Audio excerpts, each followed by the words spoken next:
KARK4 News at 4. Today is Juneteenth, the oldest known holiday that celebrates the end of slavery. And on this Juneteenth, the House committee will hold a hearing on whether the U.S. government should pay money to descendants of American slaves as reparation. Jesse Tenor reports.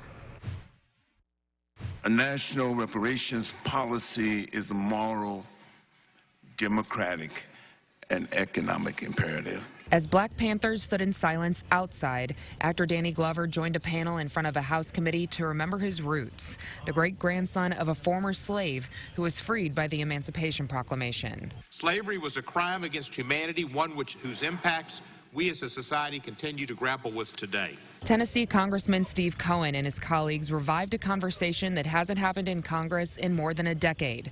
Payments or reparations for descendants of African slaves, African Americans. It is only this group. Texas Congresswoman Sheila Jackson Lee is sponsoring a resolution first introduced 3 decades ago to form a commission to get the process going.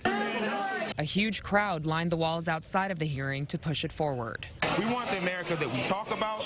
This is the first step. Some see the discussion as purely political. Project 21, a Black leadership network, calls reparations a sham that hurts race relations. And on Tuesday, Senate Majority Leader Mitch McConnell also voiced his opposition. We're always a work in progress in this country, but no one currently alive was responsible for that. Members of the panel fired back. This rebuttal proffers a strange theory of governance, that American accounts are somehow bound by the lifetime of its generations. The country has paid other debts, including reparations to Japanese Americans after they were held in internment camps during World War II.